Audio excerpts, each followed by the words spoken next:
Football at 4, Johnny Max in the house, and of course the Eagles continue to tinker, but only on the defensive side of the ball. More moves made today. The Eagles continue to rebuild their secondary and their defense. It's veteran cornerback Nickell Roby-Coleman. He gets a 1-year deal, $1.3 million. Good move. I mean, a good veteran guy, but I guess there's a lot of questions that stem from this, John, is why another slot guy? That seemed to be a spot where they already had some depth and some players that they liked with Avonte Maddox and Cre'Von LeBlanc. So does Roby-Coleman supersede those guys? Does he compete with them? Does one of those guys move outside? A lot of questions from a seemingly, I don't want to say minor deal, because Roby-Coleman's a pretty good player. That's what I was surprised that they brought in a pretty good player at a position that they had two pretty good players at. Yeah, it's kind of one of those deals that I think fell into their lap, and Howie Roseman had some interest, and the Eagles had some interest in Nickell Roby-Coleman when he was on the market last time, when he moved from Buffalo to the LA Rams. They weren't able to get him. He was similar to Malcolm Jenkins from a contract standpoint. He had a team option. The Rams declined it. He got on the market. And he's been a high-level nickel corner in the past. I mean, if you talk about reputation in this league, he was considered one of the better nickel corners. So the fact that they're able to get him, I don't – you mentioned – I don't think it reflects poorly on Avonte Maddox or Cre'Von LeBlanc, to be honest, but I do think the Eagles – think he's going to be the nickel corner. I think he is the guy unless they beat him out. So there is some repercussions from the fact that they're able to get this kind of player, and if he lives up to the hype, if he lives up to what he once was, I think he's going to be the starting nickel corner. Yeah, I would agree. Like, his pedigree suggests, and he has a history with Jim Schwartz as well. 2014 in Buffalo, he played for the Bills. Jim Schwartz was the defensive coordinator, so he has a little bit of history there. But, his track record is better than those guys. So, I wonder what that means for those guys. Do they say, hey, we might move Maddox to the outside? Maybe we take a look at him at safety? Like, obviously, it gives them some opportunity to do something different with those guys. But both of those guys are best suited in the nickel corner role. Yeah, no question. This is a pure nickel corner, Roby-Coleman. I mean, he's 5'8", a lot of similarities to Avonte from a size perspective. But Maddox has played outside in the past, generally when he's forced to, and he's held up pretty well. So ultimately, I think the Eagles will kind of kick Avonte outside, let him battle with Sidney Jones for that outside corner slot opposite Darius Slay. And then you have Roby-Coleman, Cre'Von LeBlanc inside in the slot. That's where I think they are right now as they pencil things in. Rasul Douglas, I think, is on the trade market. He's likely to go at some point. And then you talk about the draft, and we'll see if they bring in any more bodies at the corner position. But I think if you start with Slay, obviously, at left corner, and then Roby-Coleman in the nickel, and then you kind of figure it out from there, that's pretty good, especially considering where this team has been in the past at the cornerback position as a whole. It certainly looks a lot better today than it has been really throughout the entire Doug Peterson, Jim Schwartz era, because that's been an issue since seemingly day one, since Doug got here. Yeah, so they add another piece to the cornerback position and the defensive backfield, and really defense in general, John. That's it. That's been the plan this offseason. It's been all defense. I mean, they have not even, to my knowledge, and you probably further this, they haven't even kicked the tires on an offensive player. Well, I wouldn't go that far. I mean, they have looked into various receivers. It just hasn't worked out the way that they would have liked. And it's understandably so. I wrote about that at 973ESPN.com. I mean, they made the call about DeAndre Hopkins. They looked into it. They understood. There's a guy with 3 years left on his contract that wants you to rip it up. So as good as he is as an all-pro, I mean, Howie Roseman's just not going to do that because it sets a bad precedent. That lets your other players know that if you perform, potentially this organization could rip up your deal with 3 years left. They didn't want to go down that path, which I kind of understand, even though he is a great player. Stephon Diggs, I don't think they were interested in. I do think they were interested in Robbie Anderson. Amari Cooper was out of their price range. But they were hoping he would come down to the $7-8 million range, and that didn't happen. He was able to get essentially $10 million a year. He'll get $12 million the first year. Plus, he's going back with Matt Rule down in Carolina, and that was his coach at Temple, so he had that connection as well. So they've looked at receivers, but it hasn't worked out. Whereas you look at, I don't think the perfect example today, I don't think they thought they were getting Roby-Coleman, but the market is what the market is, and they were able to get him on a cost-effective deal. So sometimes it shakes out that way, sometimes it doesn't. It hasn't shaked out that way at the wide receiver position. John, Mike and I were talking earlier, just trying to make sense of everything that's taken place acquisition and decision-wise from a personnel standpoint so far in the Eagles offseason. Because you look at Darius Slay and bringing him in, he's going to be 30 years old. And then you look at Jason Peters, and that decision made sense. But between Peters and Malcolm Jenkins, it's like, okay, he's getting younger, like he said he would do, but then Slay's not so young. So how difficult is it to navigate through rebuilding and bringing in elite talent at an older age for Howie Roseman? Well, I think it's more of a theme than an overriding rule. I always say, I mean, there's not a team in the history of football that's not going to have veteran players. So as much as you want to get younger, as much as they need to get younger, you do have to have some veteran players, and that was always the plan in place. And, at corner, it's well known, and the Eagles have admitted Byron Jones was their target, number one. They weren't able to get him.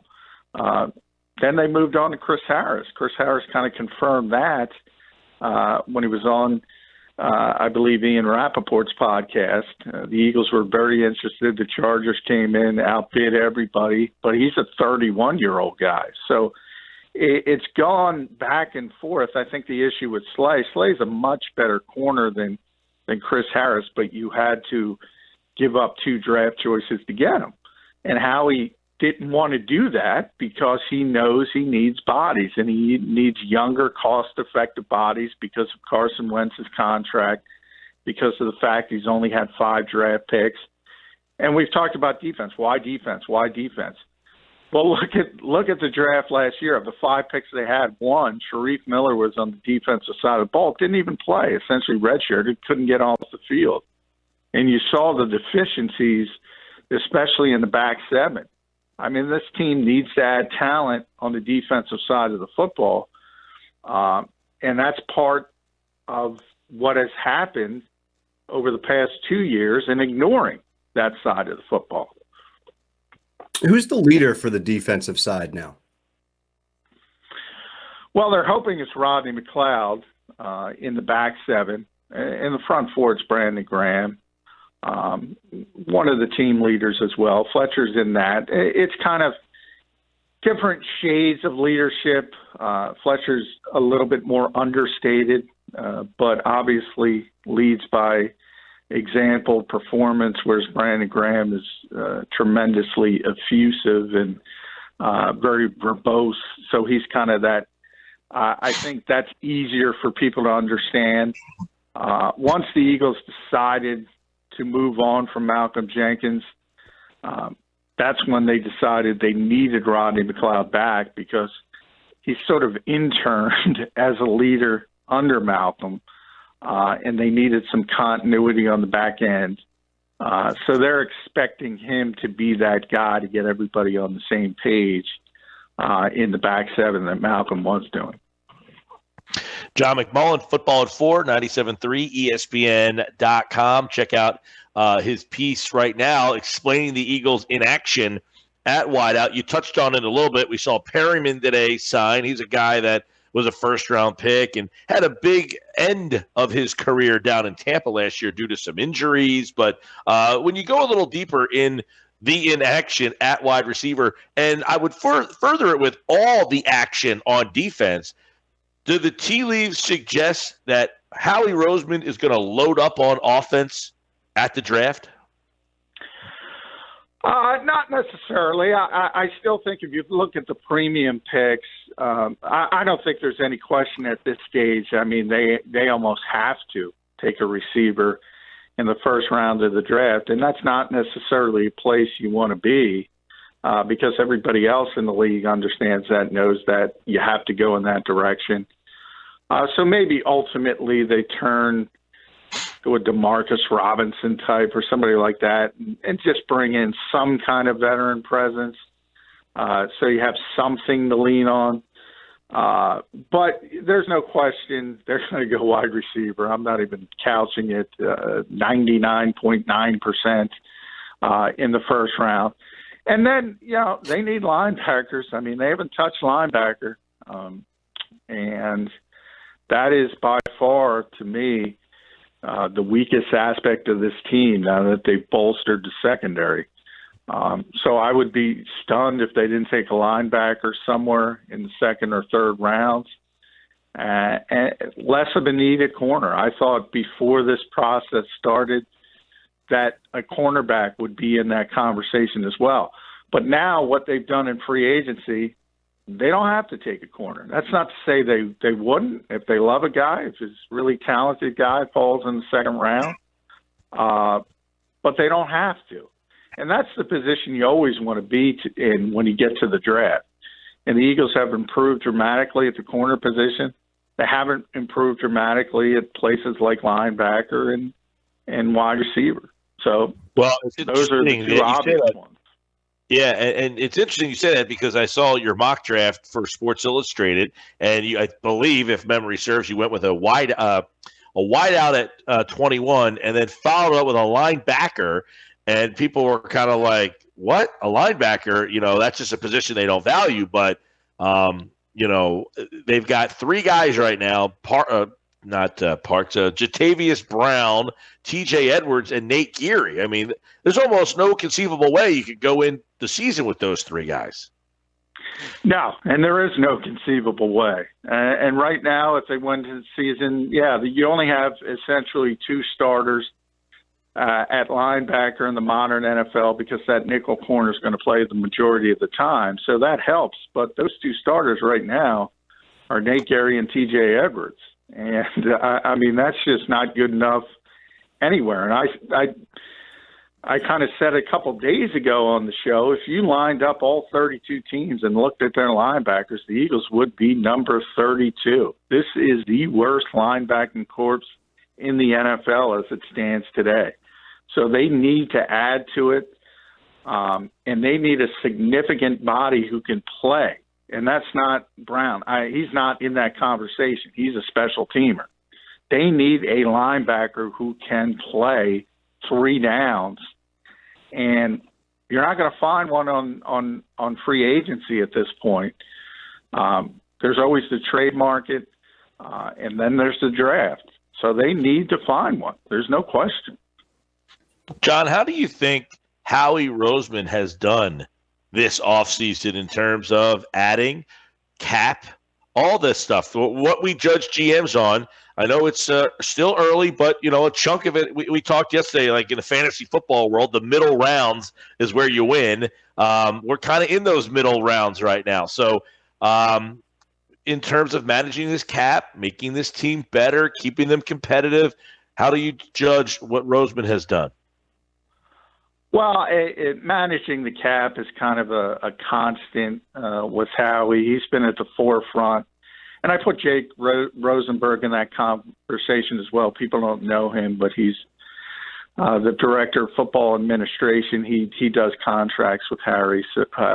So those are the two guys who've been responsible. And in a lot of ways, the Eagles are the template for a lot of the rest of the league. You rarely see bad contracts anymore in the NFL. So it's not quite as the advantage it used to be, because generally you see these contracts, almost every one is designed so you can get out of it after 2 years. And the Eagles, as I said, were one of the teams in the forefront of structuring things that way, but everybody has followed suit and caught up. So I don't think that's as big as a deal as it used to be. But everybody the Eagles have signed, they've been cost-effective, team-friendly contracts. The one that wouldn't have been would be Byron Jones, and that's a player that they targeted. They admitted they targeted, they wanted, and they were willing to go above and beyond to get him. And that's sort of what you have to do. If you're rational about every free agent, you're going to miss the really good ones, because if you evaluate correctly, and I'll use Jones as an example, and he turns out to be what you thought he was going to be, true lockdown corner, top 5 corner, well, all of a sudden what looks like a bad contract will turn into a good contract. But again, that's about evaluation more than anything else. And the Eagles were in on it, didn't get him, went in a different direction. Even Hargrave, which was their highest profile free agent signing, very cost-effective deal. Eagles can get out of it after year 2 if he doesn't play up to expectations. So all of that is good. So then you turn to the far more important part. Are these good players? I think Hargrave is a really good player, really good fit next to Fletcher Cox. I just mentioned Roby-Coleman. This is, people talk about Avonte Maddox, Gravon LeBlanc. They played well for short stretches at times. They're not this guy. So the question is he descending? Same with Darius Slay, but a bigger conversation, because he's got to be your cornerback 1. Is this a descending player, or is this the 3-time Pro Bowl selection that is the top 10 corner in this league? Is Roby-Coleman a top 10 nickelback in this league? If they still are, if you evaluate it correctly, those are home run signings. John, the NFL wants the draft to go as planned, scheduled for April 23rd to the 25th, while NFL general managers are pushing back and have other recommendations. How does that decision, whether it stays the same or it gets pushed back, impact the Philadelphia Eagles?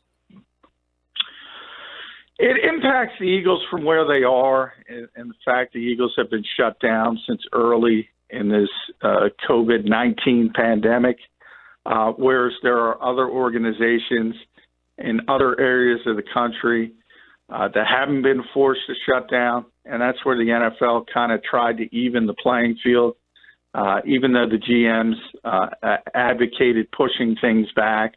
They don't want to do that. So then the second conversation, well, you can't have the New York team shutting down, Chicago, San Francisco, Philadelphia shutting down, and teams elsewhere in the country that don't have to shut down because of their local governments. That's not that's a competitive disadvantage. That's one of the issues the GMs had. So that's where the NFL kind of stepped in and said everybody's got to shut down, and at least everybody is on the same playing field, and then you move forward with the league year. I see it from both sides. From the NFL, it's like there's such uncertainty. You don't know when things are going to get back to normal. So if you say, well, we're going to push it back a month, you don't even know if that's going to have an effect. So I think that's the way they're looking at it. And they're going to go ahead with the league year as it's scheduled, and they tried to even that playing field as much as they could. John, real quick, a couple of signings of note in the NFC East. By the way, the Ndamukong Suh deal is now official. 1 year, $8 million. He's going to Tampa Bay. But also inside the NFC East, the Cowboys, Dontari Poe, and obviously Poe at one time was a pretty big name. But is this an impactful signing for the Cowboys? Well, it's certainly not the player he once was. A lot of that, I mean, they also brought in Gerald McCoy. Yeah. So if you just talk about reputation, you're probably scared of what the Cowboys are accumulating. But you have to realize, I talk about it all the time, NFL moves fast, man. And Ndamukong Suh's another one. You know, at one time, that was one of the best defensive tackles in football. So these are all names that people are familiar with, but they're not nearly the players they once were. And that's why they're on 1 year deals, and you try to get as much out of them as possible. But yeah, there's no question those names, and we see it in Philadelphia all the time. You know, if you're a star, you're always a star, and it doesn't work that way. All right, good football at 4. The Eagles, the news today, Nickell Roby-Coleman is the new nickel corner. And as John mentioned, as we chronicled as well, probably going to be an impactful starting level player, a guy you're going to see. And by the way, you've seen him all over the place. He is the guy essentially that is responsible for the pass interference penalty replay that we now have in the league. He was the guy for the Rams that took out the Saints receiver in that NFC Championship game. And here we are with replaying that didn't kind of go over very well. All right. At JF McMullen on Twitter, 973ESPN.com. And check out his work at Sports Illustrated, doing some great stuff over there as well. All right, John. Thanks, pal. All right. Thank you, guys.